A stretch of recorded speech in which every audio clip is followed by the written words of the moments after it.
दक्ष की तपस्या और देवी शिवा का उन्हें वरदान देना। नारद जी ने पूछा, पूज्य पिताजी, दृढ़ता पूर्वक उत्तम व्रत का पालन करने वाले दक्ष ने तपस्या करके देवी से कौन सा वर प्राप्त किया तथा वे देवी किस प्रकार दक्ष की कन्या हुई? ब्रह्मा जी ने कहा, नारद, तुम धन्य हो। इन सभी मुनियों के साथ भक्ति पूर्वक इस प्रसंग को सुनो। मेरी आज्ञा पाकर उत्तम बुद्धि वाले महाप्रजापति दक्ष ने क्षीर सागर के उत्तर तट पर स्थित हो देवी जगदम्बिका को पुत्री के रूप में प्राप्त करने की इच्छा से तथा उनके प्रत्यक्ष दर्शन की कामना के लिए उन्हें हृदय मंदिर में विराजमान करके तपस्या प्रारंभ की। दक्ष ने मन को संयम में रखकर दृढ़ता पूर्वक कठोर व्रत का पालन करते हुए सोच संतोष आदि नियम से युक्त हो 3000 दिव्य वर्षों तक तप किया।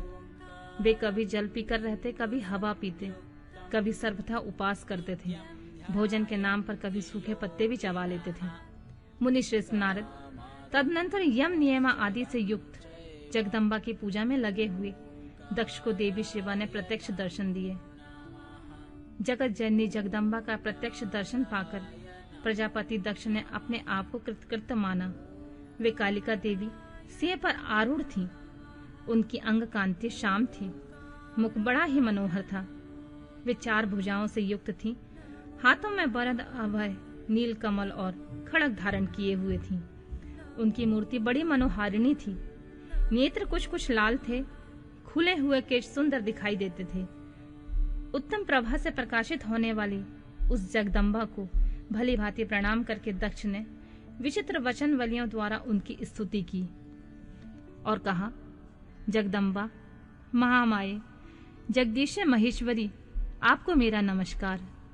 आपने कृपा करके मुझे अपने स्वरूप का दर्शन कराया है। भगवती आद्य मुझ पर प्रसन्न होइए, शिव रूपणी प्रसन्न होइए, भक्ति वरदायिनी प्रसन्न होइए। जगत जननी, आपको मेरा नमस्कार है। ब्रह्मा जी कहते हैं, मुने, संयत चित्त वाले दक्ष की इस प्रकार की स्तुति करने पर महेश्वरी शिवा ने स्वयं ही उनके अभिप्राय को जान लिया। तो भी दक्ष से इस प्रकार कहा, दक्ष, तुम्हारी इस उत्तम भक्ति से मैं बहुत संतुष्ट हूँ। तुम अपना मनोवांछित फल मांगो। तुम्हारे देने के लिए मुझे कुछ भी अदेय नहीं है। जगदम्बा की यह बात सुनकर प्रजापति दक्ष बहुत प्रसन्न हुए और उन शिवा को बारंबार प्रणाम करते हुए बोले, जगदम्बे, महामाये, यदि आप मुझे वर देने के लिए उद्यत हैं तो मेरी बात सुनिए और प्रसन्नता पूर्वक मेरी इच्छा पूर्ण कीजिए। मेरे स्वामी जो भगवान शिव हैं, वे रुद्र नाम धारण करके ब्रह्मा जी के पूर्ण रूप से अवतीर्ण हुए हैं। वे परमात्मा शिव के पूर्व अवतार हैं, परंतु उनका कोई अवतार नहीं हुआ है। फिर उनकी पत्नी कौन होगी? अतः शिवे, इस भूतल पर अवतीर्ण होकर उन महेश्वर को अपने रूप लावण्य से मोहित कीजिए। देवी, आपके सिवा कोई भी दूसरी स्त्री रुद्रदेव को कभी मोहित नहीं कर सकती। इसलिए आप मेरी पुत्री होकर इस समय महादेव की पत्नी होइए। इस प्रकार सुंदर लीला करके आप हर मोहिनी भगवान शिव को मोहित करने वाली बनिए। देवी, यही मेरे लिए वर है। यह केवल मेरे स्वार्थ की बात हो ऐसा नहीं सोचना चाहिए। इसमें मेरे ही साथ संपूर्ण जगत का भी हित है। ब्रह्मा, विष्णु और शिव से ब्रह्मा की प्रेरणा से मैं यहाँ आया हूँ। प्रजापति दक्ष का यह वचन सुनकर जगदम्बिका शिवा हंस पड़ी और मन ही मन भगवान शिव का स्मरण करके यूं बोली, तात, प्रजापति दक्ष, मेरी उत्तम बात सुनो। मैं सत्य कहती हूँ, तुम्हारी भक्ति से अत्यंत प्रसन्न हूँ। तुम्हें संपूर्ण मनोवांछित वस्तु देने के लिए उद्यम हूँ। दक्ष, यद्यपि मैं महेश्वरी हूँ, तथापि तुम्हारी भक्ति के अधीन हो तुम्हारी पत्नी के गर्भ से तुम्हारी पुत्री के रूप में अवतीर्ण होंगी। इसमें कोई संशय नहीं है। अनद, मैं अत्यंत दुस्सह तपस्या करके ऐसा प्रयत्न करूंगी जिससे महादेव जी का वर पाकर उनकी पत्नी हो जाऊं।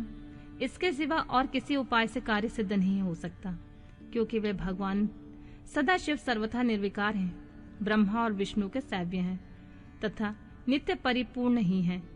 मैं सदा उनकी दासी और प्रिया हूँ। प्रत्येक जन्म में नाना रूपी धारी शंभु ही मेरे स्वामी होते हैं। भगवान सदाशिव अपने दिए हुए वर के प्रभाव से ब्रह्मा जी की भ्रुकुटी के रुद्र रूप से अवतीर्ण हुए हैं। मैं भी उनके वर से उनकी आज्ञा के अनुसार यहाँ अवतार लूंगी। तात, अब तुम अपने घर को जाओ। इस कार्य में जो मेरी दूती अथवा सहायिका होगी उसे मैंने जान लिया है।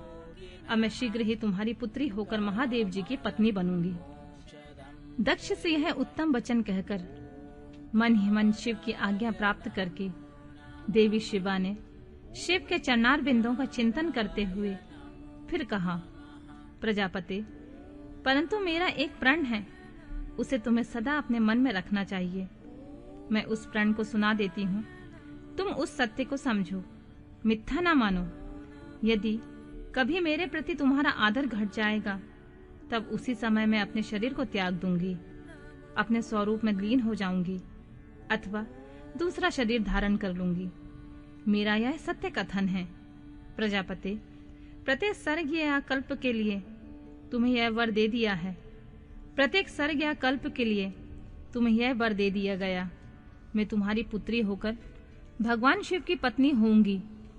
मुख्यतः प्रजापति दक्ष से ऐसा कहकर महेश्वरी शिवा उन्हें देखते ही देखते वहां से अंतर ध्यान हो गईं। दुर्गा जी के अंतर ध्यान होने पर दक्ष भी अपने आश्रम को लौट गए और यह सोचकर प्रसन्न रहने लगे कि देवी शिवा मेरी पुत्री होने वाली है।